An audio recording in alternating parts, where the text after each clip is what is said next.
أن محمدا رسول الله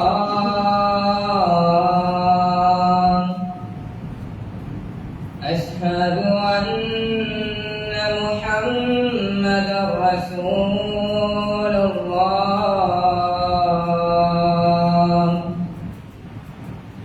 حي على الصلاة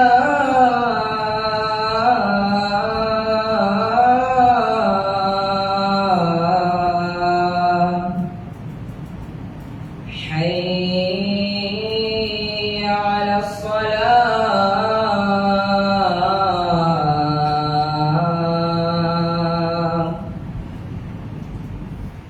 حي على الفلاح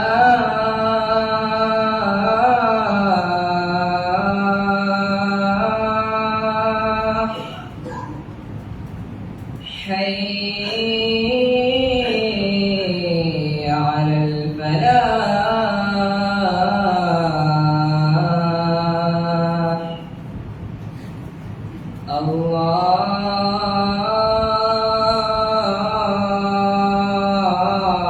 الله أكبر الله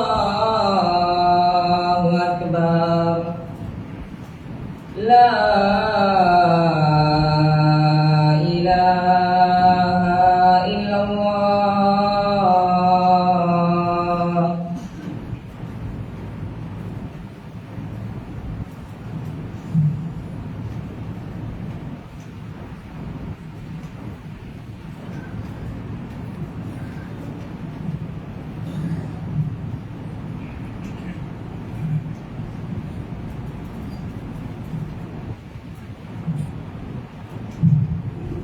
Assalamualaikum warahmatullahi wabarakatuh.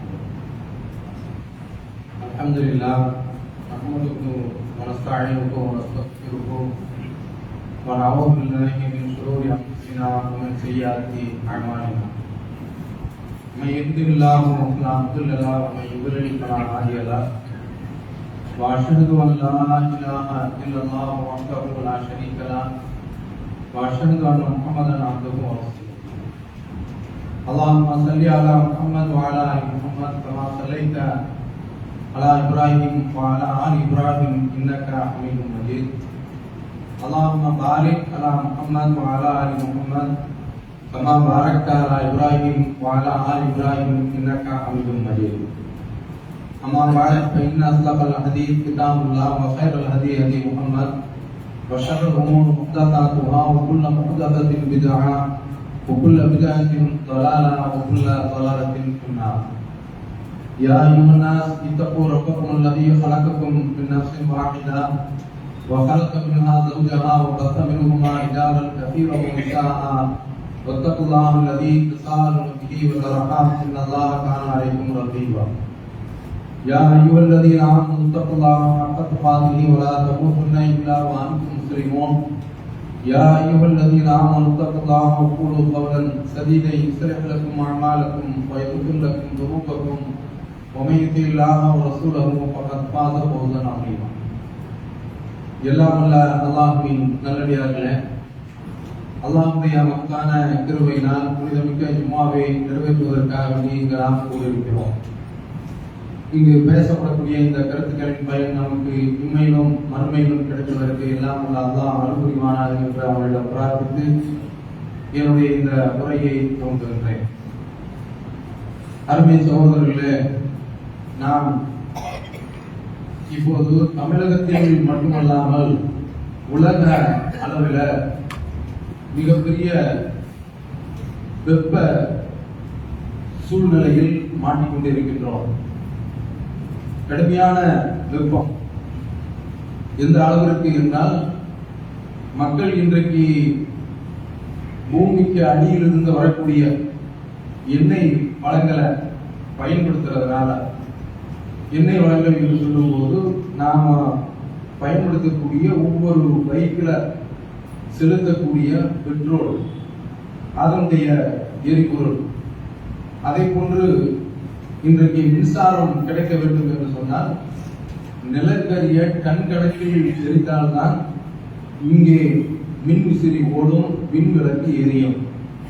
அந்த நிலக்கரி எரிகிறதுனால இதனால் ஏற்படக்கூடிய அந்த மாசு மிகப்பெரிய அளவுல புவியியல் வெப்பத்தை கொண்டு வந்திருக்கின்றது. எந்த அளவிற்கு சொல்கிறார்கள் என்று சொன்னால், பூமியினுடைய சவுத் போல் நார்த் போல் என்று சொல்வார்கள். தென் துருவம் வட துருவம், இந்த ரெண்டு துருவமுமே பனி கட்டிகளால் பனி மழையினால் அமையப்பட்டுள்ளது. இந்த ரெண்டு துருவங்களும் உருகி கொண்டிருக்கின்றன. உருகினா என்ன, எங்களுக்கு என்ன என்று நாம கேட்க முடியாது. இதனுடைய எதிர்விளைவு என்னவென்றால் கடல் நீர் மட்டம் உயரும். கடல் நீர் மட்டம் உயர்ந்துட்டு போகுது, அதனால என்ன என்று நாம கேட்க முடியாது. எப்போது கடல் நீர் மட்டம் உயர்கின்றதோ அது பூமியை உள்வாங்க ஆரம்பித்துவிடும். கடற்கரை ஓரத்தில் வசிக்கக்கூடிய அந்த மக்கள் அந்த பகுதியில பாதிக்கப்படுவாங்க. நிலத்தை கடல் உண்டு கொண்டே இருக்கும், அரித்துக் கொண்டே இருக்கும். இதை அல்லாஹ் குர்ஆன் சொல்கின்றான், அவலம் இரவு அண்ணா நேரத்தில் நத்தராபியா, நாமோ பூமியினுடைய ஓர பகுதிகளுக்கு வந்து அதை புரட்டி கொண்டிருக்கின்றோம் என்று அவர்களுக்கு தெரியவில்லையா என்று அல்லாஹ் குர்ஆனில் கேட்கின்றான். அப்ப அதனால இந்த வெப்பம் என்பது மிகப்பெரிய ஒரு பாதிப்பை ஏற்படுத்தி கொண்டிருக்கின்றது. இது தூரத்தில் வரக்கூடிய ஒரு ஆபத்து, ஆனால் அந்த ஆபத்து நெருங்கிக் கொண்டிருக்கின்றது என்று அறிவியலாளர்கள் இன்று சொல்லிக் கொண்டிருக்கின்றார்கள். இது ஒரு புறம் இருக்க, நமக்கு இன்றைக்கு பருவமழை இல்லை என்று சொன்னால் நாம மிகப்பெரிய ஒரு ஆபத்திலே மாட்டிக்கொள்வோம். இந்தியா அதற்கு கிடைக்கக்கூடிய பருவமழை தென்மேற்கு பருவமழை. தென்மேற்கு பருவமழை என்பது இந்தியாவில் அல்லாஹ் தஆலா உருவாக்கி கொடுப்பது அவனுடைய மிகப்பெரிய ஒரு அருட்கொடை. இந்தியாவை சுற்றிலும் மேற்கு தொடர்ச்சி மலை 1800 கிலோமீட்டர் அளவிற்கு இங்கிருந்து எடுத்துக் கொண்டீர்கள் என்றால் மும்பை வரைக்கும் செல்கின்றது மேற்கு தொடர்ச்சி மலை.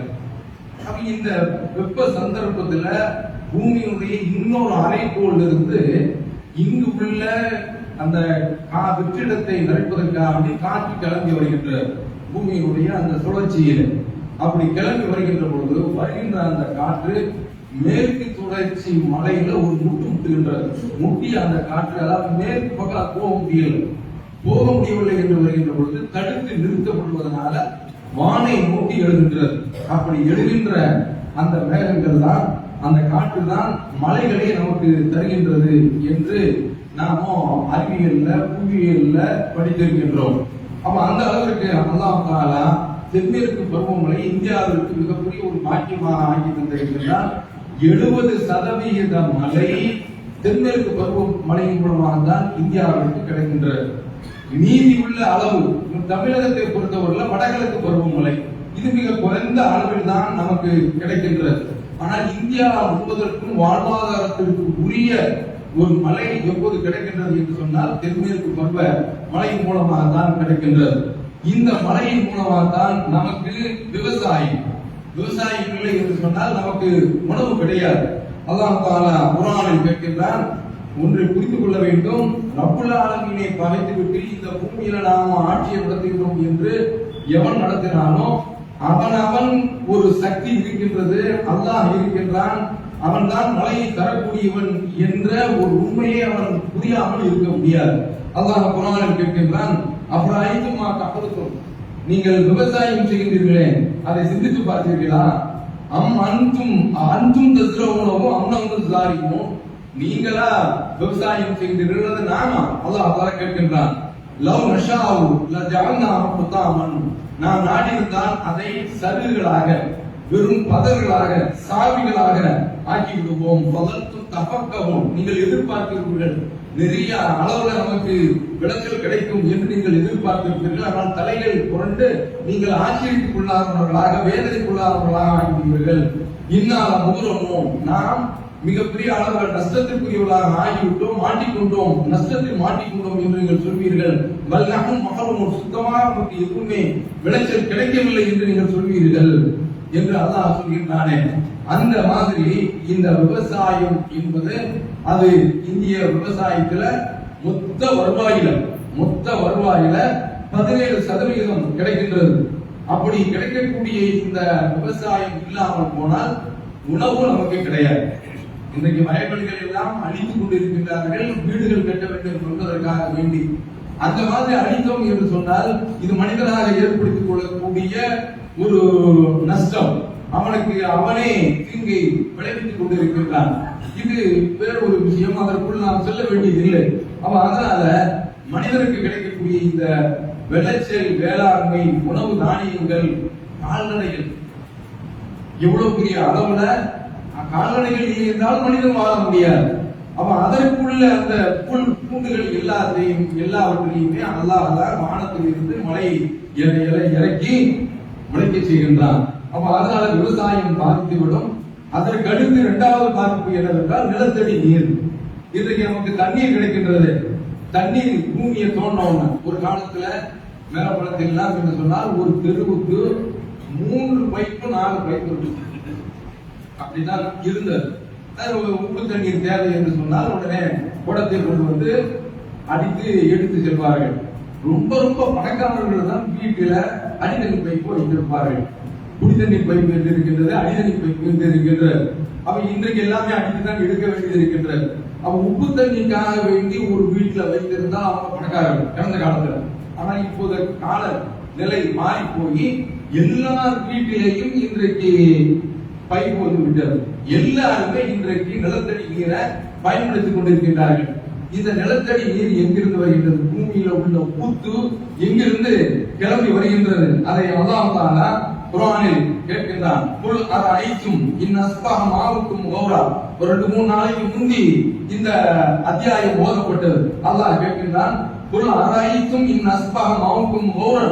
உங்களுடைய தண்ணீர் பூமியில் அதல பாதாளத்திற்கு போய்விட்டால், காணாமல் போய்விட்டால், சுவையான தண்ணீரை உங்களுக்கு எவன்டா கொண்டு அல்லாஹ் கேட்கிறான். எவன் உங்களுக்கு சுவையான ஊற்று தண்ணீரை கொண்டு வருவான் என்று அல்லாஹ் கேட்கின்றான். அடுத்து சூரத்து கஹ்ஃப்ல அல்லாஹ் கேட்கின்றான், அவ் மிஸ்பிய மாவுஹா கௌரன். அந்த தண்ணீர் பூமிக்குள்ள உள்வாங்கிவிடும், அது காணாமல் போய்விடும். பலன் தஸ்தத்திய அளவு தலமா, உன்னால் அதை தேடி எடுக்க முடியாது. ஒரு காலத்துல 100 அடி போட்டாங்க, 80 அடியிலே நம்ம ஊர்ல தண்ணீர் வந்துட்டு இருந்துச்சு. 80 அடி 100 ஆச்சு, 150 ஆச்சு, 300 ஆச்சு. இப்போது நீங்க தமிழகம் பரவலாக பார்த்தீர்கள் என்றால் 700 அடிக்கெல்லாம் அடிச்சு பாக்குறாங்க. நெருப்பு தான் வருகின்றது. அந்த மாதிரியான அளவுல தண்ணீர் பூமிக்குள்ள உள்ளே போய் கொண்டிருக்கின்றது. இதற்கு காரணம் அதிகமான அளவுல கிரவுண்ட் எக்ஸ்ப்ளாய்டேஷன் என்று சொல்வார்கள். தண்ணீர் அதிகமான முறையில எடுக்கப்படுகின்றது. எடுக்கப்படக்கூடிய அந்த தண்ணீர் மீண்டும் பூமியில ரீசார்ஜ் ஆக வேண்டும், அது பூமியில சேர்க்கப்பட வேண்டும். அதனாலதான் ஜெயலலிதா முதல்வராக இருக்கின்ற பொழுது அந்த ஒரு நீர் சேமிப்பு திட்டத்தை, நீர் அறுவடை திட்டத்தை அவங்க கொண்டு வந்தாங்க. அது இன்றைக்கு அப்படியே செயல்படாமல் ஆகிவிட்டது. பூமிக்குள்ள தண்ணீர் போக வேண்டும். அப்படி போனது என்று சொன்னால் அதை நமக்கு திரும்ப தந்து கொண்டிருக்கின்றோம். அந்த மாதிரியான அளவுல நிலத்தடி நீர் நமக்கு வற்றி போய்விடும். நிலத்தடி நீர் நமக்கு கிடைக்கின்றது என்றால் அதற்குரிய ஒரே ஒரு வாய்ப்பு மழை நீர் தான். அந்த மழை நீர் தான் நமக்கு பூமியில உள்ள போய் திரும்ப ரப்பல் ஆலமீன் அதை சேமித்து வைத்து நமக்கு தருகின்றான். அல்லாஹ் குர்ஆன்ல சொல்றான் பாருங்க, வஅன்ஸல்னா மினஸ் ஸமாஇ மாஅன் பிகதர். நம்ம வானத்தில் இருந்து அளவோடு மழையை இறக்கின்றோம் சொல்றாங்கல்ல. 123 சென்டிமீட்டர் மழை பெய்கிறது, 10 சென்டிமீட்டர் மழை பெய்கிறது என்று சொல்றாங்கல்ல. அல்லாஹ் இறக்கிறது ஒரு அளவோட இறக்கின்றான். அப்படி இறக்கிவிட்டு அதை நாம் பூமியில் குடியமர்த்துகின்றோம், பூமியில உள்ளே செலுத்துகின்றோம். நாம் நினைச்சா அந்த பூமியிலிருந்தே உங்களுக்கு கிடைக்காத அளவுக்கு காய வைத்து விடுவோம், ஓட செய்து விடுவோம் என்று சொல்கின்றான். அதனால பூமியில ரப்புல் ஆலமீன் தான் அதை நமக்கு சேகரித்து வைத்திருக்கின்றான். அல்லாஹ் இன்னொரு இடத்துல சொல்றான், வஅர்சல்னா அத்யாஹ ரவாதிய.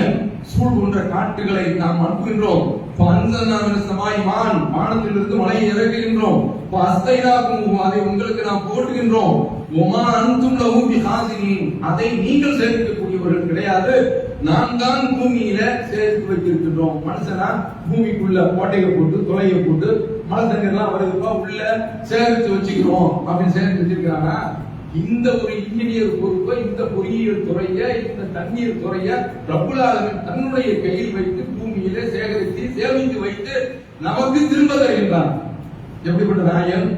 அந்த ரப்புல் ஆலமீனிடத்தில் நாமும் இன்றைக்கு மழையை தேட வேண்டிய ஒரு நிலையில் இருக்கின்றோம். வான்மழை பொய்த்து விட்டால் நாமும் போயிடும். பண்ணி சொன்னா வான் பொய்த்தாலும் தான் பொய்யா காவிரி அப்படின்னா இன்னைக்கு கர்நாடகம் பாலமாக பிளந்து கிடக்கின்றது, எல்லாம் காஞ்சி கிடக்கின்றது. அரசாங்கமே அரண்டு போய் கிடக்கின்றார். அதாவது பன்னாட்டு நிறுவனங்கள் எல்லாம் அந்த தொழில்துறைகளை கம்ப்யூட்டர் துறைக்கு கணனி துறைக்கு இன்றைக்கு ஒரு ஊர் உண்டு என்றால் அது பெங்களூரு என்று சொல்லக்கூடிய அளவில் உள்ள அந்த கர்நாடக மாநிலம் இன்றைக்கு தண்ணீருக்கு மிகப்பெரிய ஒரு கட்டுப்பாடை போட்டு வச்சிருக்கான். அங்க மலத்துறை நடக்குது. இந்தியன் எக்ஸ்பிரஸ்ல ஒரு கலவ சமுதாயத்தை சார்ந்தவர் அவர் துவாசல அப்படியே எடுத்து படத்துல போட்டு காட்டியிருக்காங்க. அப்ப அந்த அளவுக்கு அங்க தண்ணீர் மிகப்பெரிய அளவுல பாதிப்புக்குள்ளாக போயிருக்கின்றது, வறண்டு போய் இருக்கின்றது. தமிழகத்தில் என்ன நிலைமை என்று பார்த்தோம் என்று சொன்னால் 143 அடி பாபநாசம் இன்றைக்கு 59க்கு வந்து விட்டது. 118 மணிமுத்தாறு 89க்கு வந்து விட்டது. அப்ப நாமளும் மிகப்பெரிய ஒரு பாதிப்புக்குள்ளாகக்கூடிய ஒரு நிலையில் இருக்கின்றோம். தென்மேற்கு பருவமழை வருவது ஜூன் மாசம். மே மாசத்துல இடையிலேயே ஒரு காற்று ஒன்று அடிக்கும். அப்போது நன்மாராயம் கிடைத்துவிட்டது என்ற அர்த்தம். அதாவது தென்மேற்கு பருவமழை பெய்ய போகின்றது என்று அர்த்தம். அப்ப அந்த மாதிரியான ஒரு நிலையை நாம் எதிர்பார்த்து கொண்டிருக்கின்றோம். அல்லாஹ் தான் அதை தர வேண்டும். அப்ப அதனால அந்த பருவமழை நமக்கு கிடைத்தாக வேண்டும். அல்லாஹ் சொல்றான், வானத்தில் நாம உங்களுடைய ரிஸ்க் இருக்கு. அல்லாஹ் சொல்றான், வானத்தில் தான், பூமியில ஒண்ணு கிடையாது. வானத்தில் தான் ரிஸ்க் இருக்கின்றது. ஒமாத்துவாதும், வானத்தில் தான் உங்களுக்கு விடப்படக்கூடிய எச்சரிக்கையும் இருக்கின்றது என்று அல்லாஹ் சொல்கின்றார். அப்ப வானத்துல தான் நம்முடைய ரிஸ்க் இருக்கின்றது, இறங்க வேண்டும். இன்னும் இதுல உள்ள விஷயங்கள் நிறைய இருக்கின்றன. மழை பெய்யவில்லை என்றால் விலைவாசி ஏறி போயிடும். அவ்வளவுதான், நம்மளால தாக்கு பிடிக்க முடியாது. ஏற்கனவே மோடி ஆட்சிக்கு வந்து தாறுமாறான விலை ஏற்றத்தை நம்ம பார்க்கின்றோம். பல வகையில பல தொழில்கள் புரண்டு கிடக்கின்றன. மக்கள் எல்லாம் மிகப்பெரிய அளவுல அல்லாஹ் கொண்டிருக்கின்றார்கள். வேலையில்லா திண்டாட்டம் என்று ஏற்கனவே பல பிரச்சனைகளை நாடி சந்தித்துக் கொண்டிருக்கக்கூடிய இந்த கட்டத்துல மழை பொழியவில்லை என்று சொன்னால் அதனால் ஏற்படக்கூடிய அந்த பாதிப்பு இருக்கின்றது. அது இந்தியா தாங்காது, தமிழகம் தாங்காது. அதுல பாதிப்பு என்று பட்டியலிட்டால் நிறைய பட்டியல் இடலாம். அதுல ஒன்று அனல் மின் நிலையம். இந்த கரண்டில் நமக்கு எப்படி கிடைக்கின்றது? நீராவியாக ஆக்கி அதில் இருந்த மின்சாரம் நமக்கு கிடைக்கின்றது. அப்ப இந்த நீராவியாக ஆக்குவதற்கு மழைநீர் தேவை. அப்ப இந்த மாதிரியான அளவு நமக்கு எல்லா வகையிலையும் மழை நமக்கு தேவை. அதற்கு என்ன வழிமுறை? பிரபல சமுதாயத்துல என்ன செய்வாங்கன்னா, கன்னி பெண்களை ஆடை இல்லாம ஓட விடுறது. எல்லாருமே கிளம்பி வந்துருவாங்க. இந்த மாதிரியான பாக்கியம் நமக்கு எப்பவும் கிடைக்கும் அப்படின்னு மூட்டிதான். அடுத்து கழுதைக்கும் கல்யாணம். இந்த மாதிரியான ஒரு மூட்டிகள் இஸ்லாமிய மார்க்கம் தான் அதற்கென்று ஒரு வழிமுறையை கற்றுத் தந்திருக்கின்றது. அந்த இஸ்லாமிய மார்க்கத்திலேயும் மலை பைத்து வச்சிருந்தான். அந்த பைத்து ஒரு ரஹ்மத்தின் ஒரு பரக்கத்தின் ஒரு இஸ்ஸத்தின் நபியினா, நம்முடைய நபியினுடைய அந்தஸ்து, பரக்கத்து, ரஹ்மத்தை வைத்து முன்னிடத்தில் கேட்கின்றோம். லைசன், லைஸ் என்று சொன்னால் மலை, மலை மரியன், விசாலமான மலையை அன்சிலன் அரபி எங்கள் இலான, அரபியும் தமிழும் கலந்து ஒரு பைத்தை எழுதி வைத்து இந்த பைத்தை தெருவுல ஓதிப்போம். கடந்த காலத்துல இந்த தலைமுறையெல்லாம் அதுல பார்க்கல. கடந்த காலத்துல இந்த பைத்தை ஒரு ரஹ்மத்தின் ஒரு வரக்கத்தின் ஒரு இஸ்ஸத்தின் நபியினா, இது வார்த்தையே, அதாவது ரசூலுல்லாஹ் வச்சுதான் மழை கிடைக்குது அப்படிங்கிறோம். அதே அங்க கொள்கை அடி வாங்கி விடுகின்றது, ஷிர்க் அங்கே வந்து விடுகின்றது. அதாவது ரசூலுல்லாஹ் வசீலாக வாக்கி கேட்கிறாங்க. அதற்கு அடுத்து சொன்னா பாருங்க, நாளை உங்களுக்கு கியாமத்தினோடு நாள் நஜ்ஜினால் ஷஃபாஅத்தின், இறைவா கியாமத்து நாள்ல எங்களுக்கு நஸ்ரதால சொன்ன அவர்களுடைய ஷஃபாஅத்தினால் எங்களை நீ காப்பாற்றி விடு. வெகு வலிமையும் வெகு பொறுமையும் உள்ள வலிய நாயனே நீயா அல்லாஹ், வெள்ளம் பச்சிர் மலையை அசைத்து ரப்பி எங்கள் இலான, மலையை பச்சிர் என்று சொன்னால் நல்ல பூமியில பீருக்கு ஓட செய்யறது. அப்போ பச்சிருங்கிறது அரபி, அதற்கு மலை என்கிறது தமிழ். அசுக்கிப்பு என்று சொன்னால் மலையை போட்டு ரப்பி எங்கள் இலானா. இப்படி மழை பெய்து என்று ஒன்றை ஏற்றி வைத்திருக்கின்றார்கள். இதற்கெல்லாம் இஸ்லாத்தில் எந்த விதமான ஒரு ஆதாரமும் இல்லை, மார்க்கம் இதை கூறவும் இல்லை.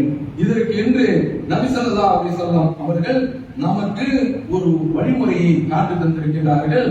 அந்த வழிமுறை இருக்கின்றன, அது மழை தொழுகை. அந்த மழை தொழுகை மூலமாகத்தான் நாம மழையை பெற முடியுமே தவிர சாதாரணமாக பெற முடியாது. மழையை தருவது என்று சொன்னால் அவனை தவிர யாருமே தர முடியாது. அது சாதாரணமான ஒரு காரியம் கிடையாது. அல்லாஹ் தஆலா குர்ஆன்ல சொல்றான், சூரத்து நூர்ல, அலம் தர அன்னல்லாஹ யுஸ்ஜி சஹாபன்.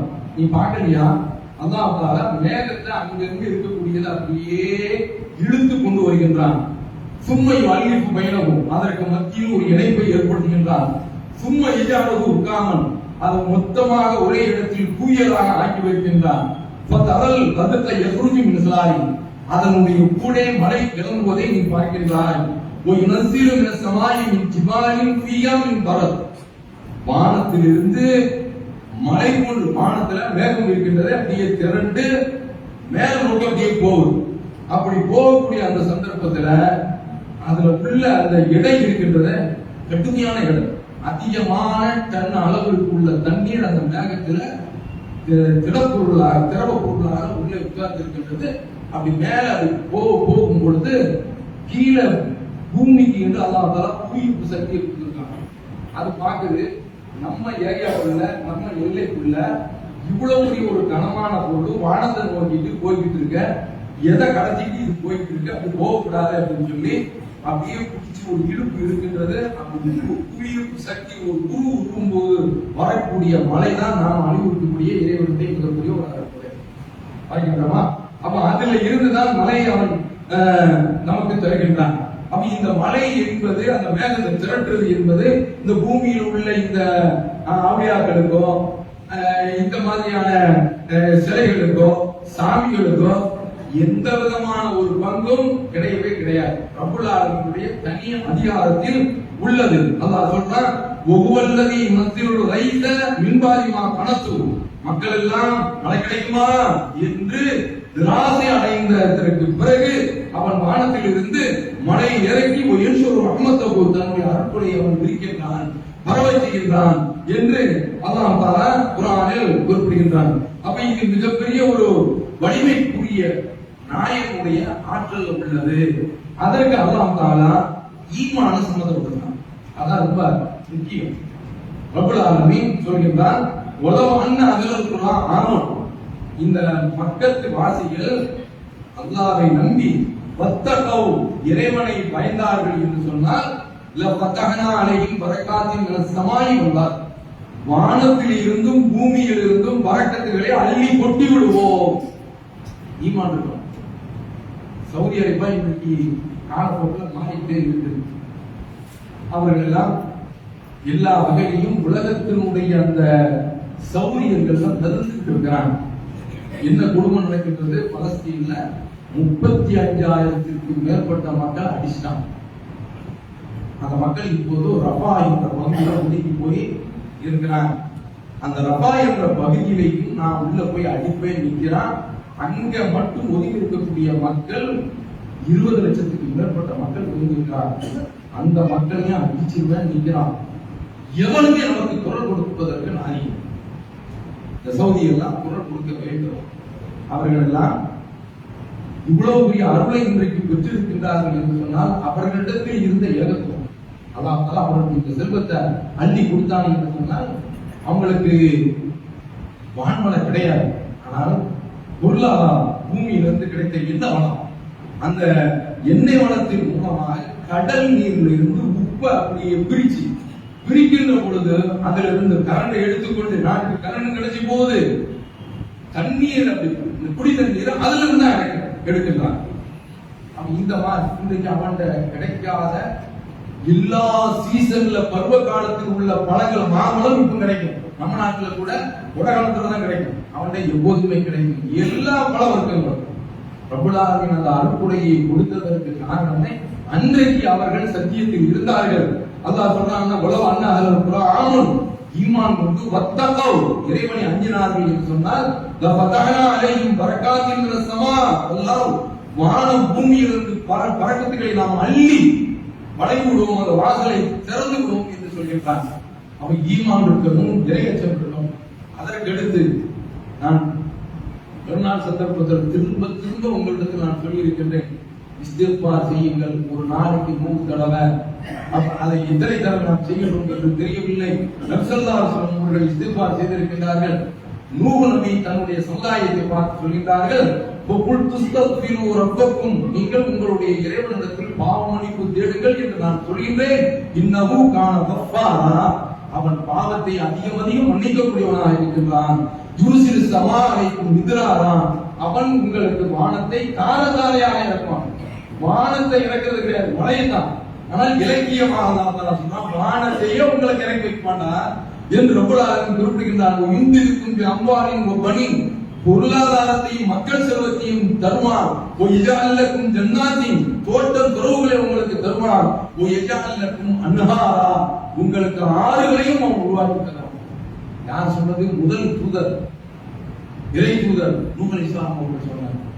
அதற்கடுத்து வந்த தூதர் ஹூத் அலைஹிஸ்ஸலாம் அவர்கள் சொல்கிறார்கள், யா கௌமி இஸ்தக்பிரு ரப்பக்கும், என் அருமை சமுதாயமே உங்களுடைய ரப்பிடத்தில் நீங்கள் பாவ மன்னிப்பு தேடுங்கள்.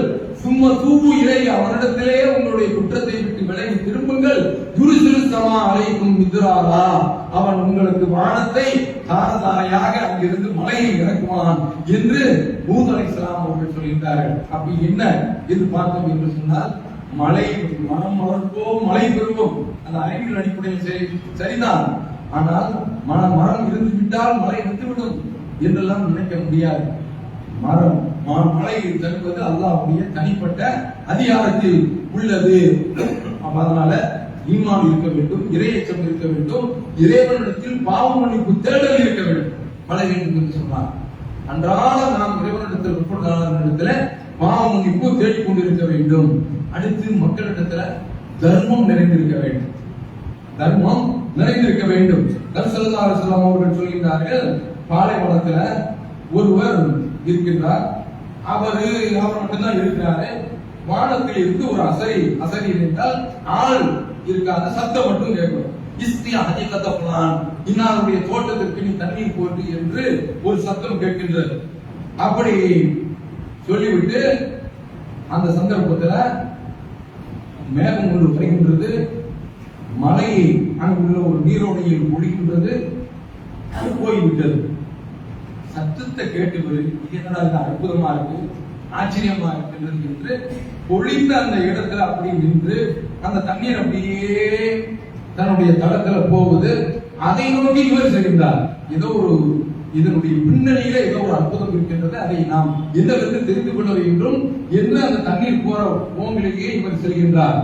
அப்படி செல்கின்ற பொழுது அது ஒருவருடைய வயக்காட்டுல உள்ளே நுழைகின்றது.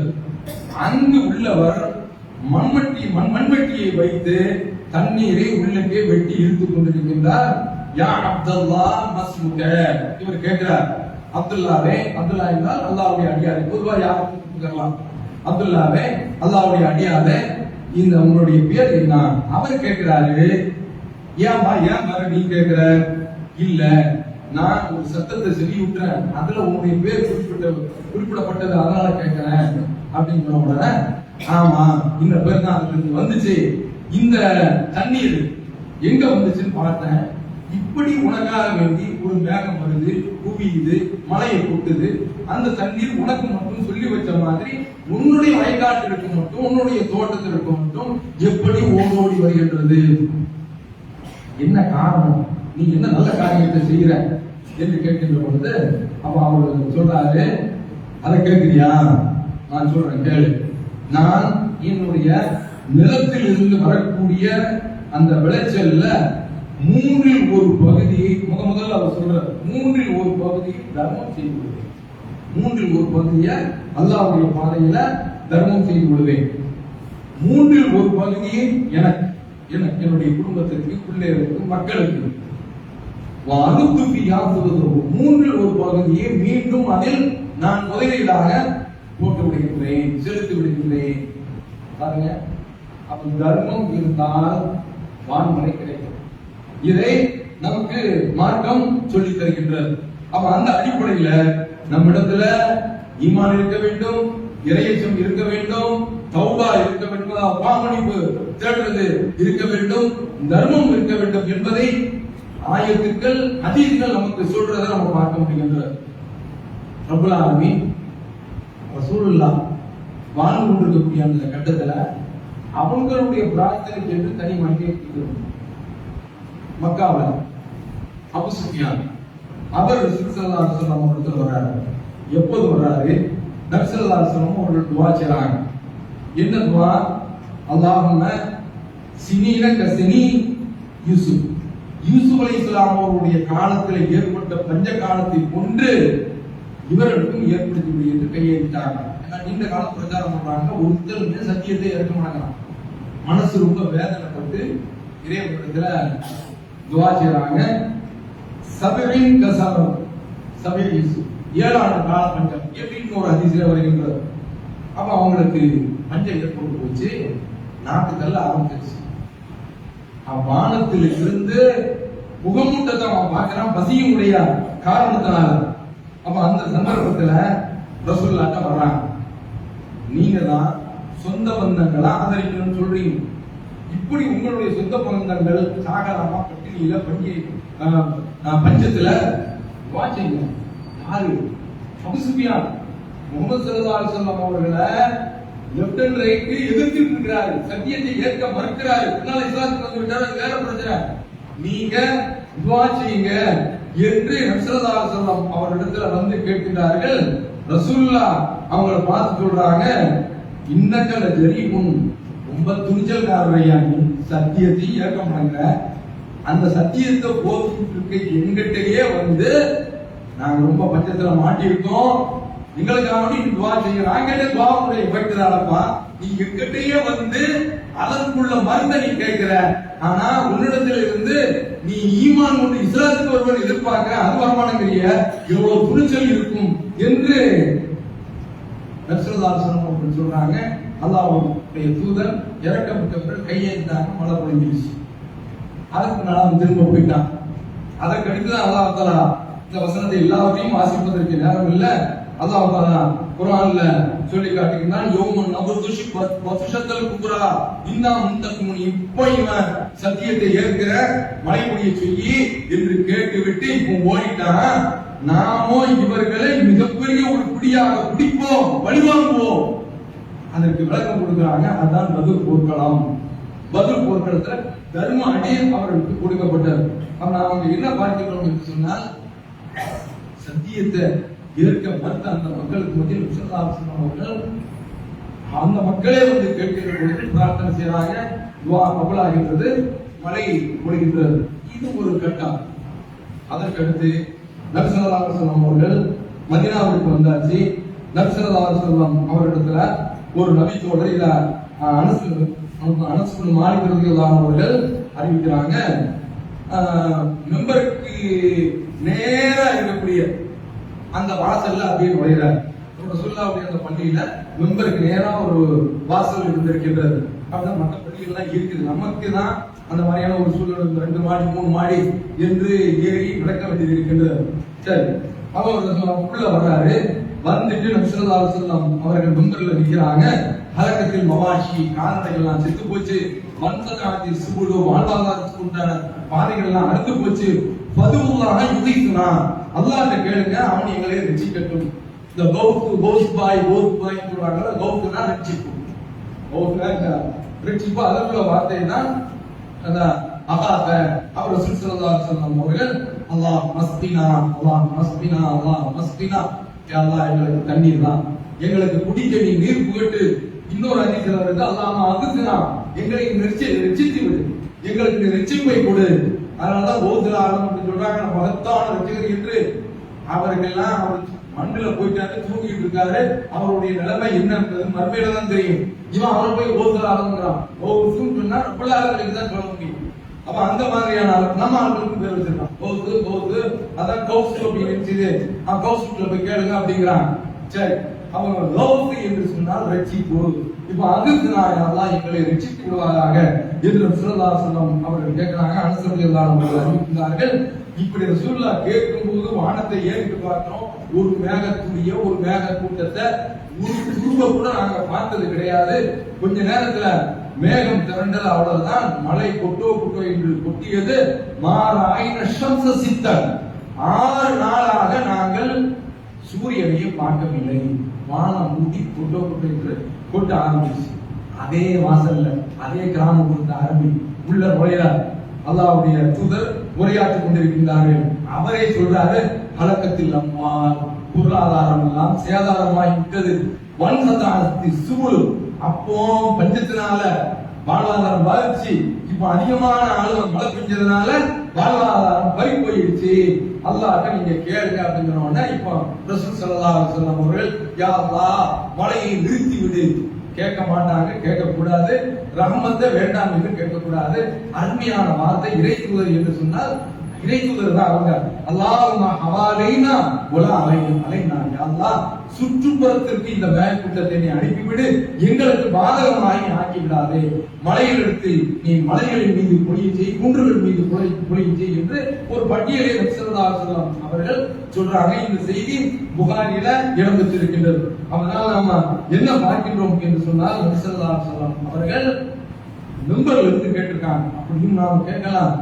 இன்னும் பல ஹதீஸ்கள் வருகின்றன. ஸல்லல்லாஹு அலைஹி வஸல்லம் அவர்கள் ரொம்ப பணிவானவர்களாக, ஆடை எளிமையானவர்களாக, மழை சொல்லணும்னா ரொம்ப டாப் டிம் போட்டு அந்த செட்டுக்கிட்டலாம் அடிச்சுக்கிட்டு புதுமாப்பிள்ள மாதிரி தெரிவித்தாங்க. ரசூலுல்லாஹ் அந்த மழையை கேட்கறதுக்காக வரும் பொழுது ரொம்ப இறக்கமான ஒரு தோற்றத்துல மனிதர்களாக வந்து இருந்தாங்க. தொழுகை இடத்தில் முஸல்லாவுக்கு தொழுகை இடத்திற்கு வந்தாங்க. மெம்பர்ல ஏறினாங்க. பயான் நடக்கவில்லை, துஆ செய்தார்கள். பிறகு அந்த மெம்பர்லயே இருந்து அவங்க அந்த சட்டையெல்லாம் அப்படி மாற்றி போடுறாங்க. அப்படிலாம் மாற்றி போட வேண்டும், அதை நாம செய்திருக்கிறோம். அதெல்லாம் இன்ஷா அல்லாஹ் வரக்கூடிய ஞாயிற்றுக்கிழமை வழக்கமான பெருநாள் தொழுகை திடல்ல நடைபெறுகின்றது. 7 மணிக்கு, நீங்க 8 மணிக்கு வந்துருக்கு. புரியுதா? அந்த மாதிரிலாம் தாமதமா வராதீங்க, முன்னோக்கி வாங்க. வெயில அதிகமாயிட்டு இருக்கு, அதனால சீக்கிரம் வந்து சேர்ந்து விடுங்கள். இப்ப அந்த அடிப்படையில நாம தொழுவதற்கு இருக்கின்றோம். இந்த கட்டத்தில் ஸல்லல்லாஹு அலைஹி வஸல்லம் அவர்கள் இப்படி திடல்ல வந்து தொழுகைக்காக அப்படி துஆ செய்திருக்கிறாங்க. அப்படி அவர்கள் துஆ செய்யக்கூடிய அந்த கட்டத்துல கையை இப்படி இப்படி கேட்பாங்கல்ல, புரட்டி வச்சு கேட்டுருக்கிறாங்க. சிம்பாலிக்கா எங்களுக்கு எல்லாமே தலையில ஆரம்பிச்சு இந்த பிரபலாளர்கிட்ட கேட்கக்கூடிய அந்த ஒரு மலை தொழுகையை ஸல்லல்லாஹு அலைஹி வஸல்லம் அவர்கள் காட்டி தந்தது. அந்த அடிப்படையில நாமும் நம்ம ஊருக்கு மட்டும் அல்ல, இன்னைக்கு கர்நாடகாவுக்கு சேர்த்துதான் மேட்டூர் அணை கீழே போய் சேர்த்துக்கிறான். எல்லாமே மிகப்பெரிய அளவுல பாதிப்பு இருக்கின்றது. அதனால நமக்காக வேண்டி, நம்முடைய நாட்டுக்காக வேண்டி நம்ம இறைவனிடத்துல பிரார்த்தனை செய்வதற்காக இந்த மலை தொழுகை நடத்தப்பட உள்ளது. அனைவரும் வந்து கலந்து கொள்ளும்படி அன்புடன் கேட்டுக்கொள்கின்றோம். அல்ஹம்துலில்லாஹ்.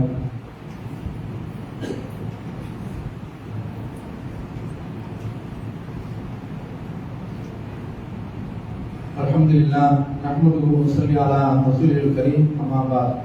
அன்பிற்குரிய சகோதரர்களே, நூஹ் அலைஹிஸ்ஸலாம் அவர்கள் சொன்னது, அதேபோல ஹூத் அலைஹிஸ்ஸலாம் அவர்கள் சொன்னது, நபி ஸல்லல்லாஹு அலைஹி வஸல்லம் அவர்கள் காட்டிய வழிமுறை எல்லாமே நாமோ இறை நம்பிக்கையுடன் வாழ்வது, இறைவனை அஞ்சுவது, அவனிடத்தில் பாவமன்னிப்பு தேடுவது, நல்ல காரியங்களை செய்வது, இதுவெல்லாம் இறைவனிடத்தில் இரக்கத்தை பெற்று நமக்கு அவனிடத்திலிருந்து கிடைக்கக்கூடிய அந்த தத்துவங்களை நமக்கு கிடைக்கும். இதை கவனத்தில் கொண்டு நாம் செயல்படுவோமாக.